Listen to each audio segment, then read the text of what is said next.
Okay, hi everybody, it's me, Cameron. So, today, I'm making a video. This happened about 2 years ago, so I don't think I can get in trouble for it anymore. And yes, I'm wearing a woman's shirt, but isn't it cute? I got it for Christmas. I like it a lot. I like it. So yeah, anyways, this is the story about how 2 years ago I broke into a house. Now, we should start.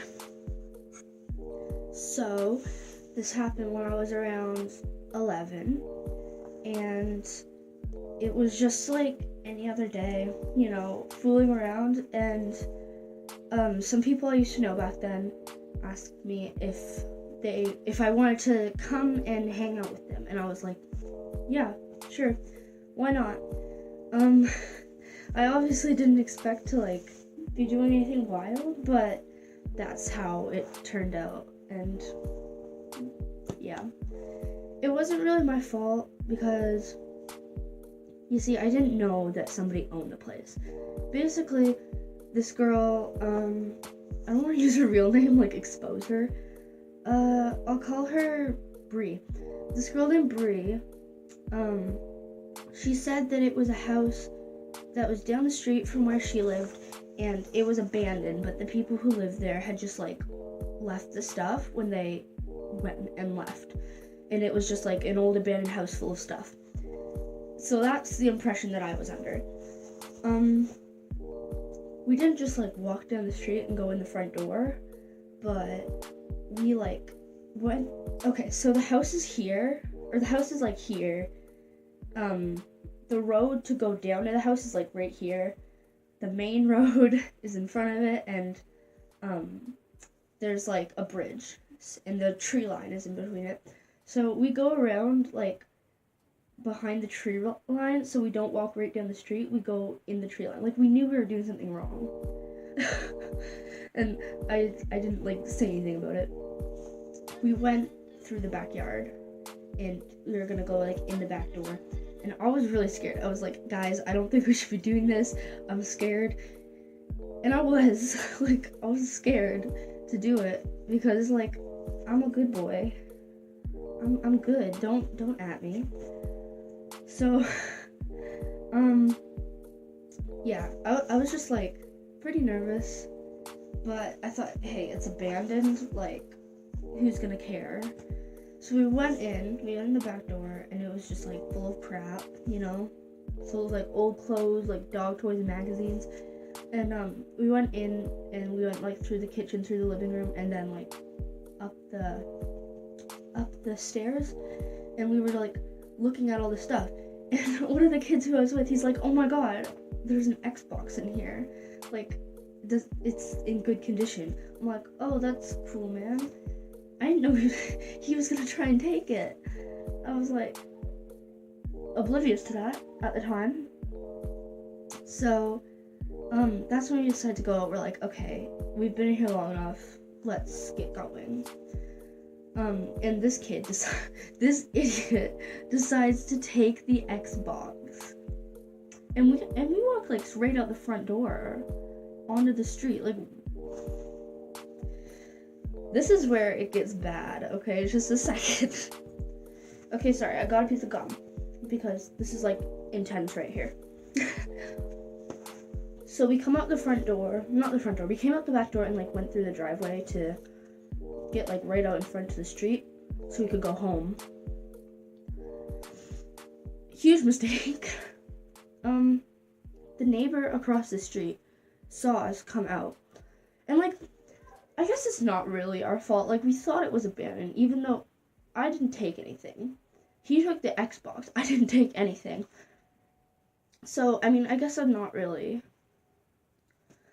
Yeah, he took the Xbox out, and he was just, lugging a big freaking Xbox.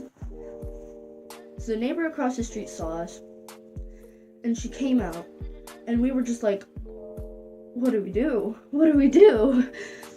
At that point, we realized, oh, crap. We cannot be here. So I think there were about 5 of us, and 3 of us ran.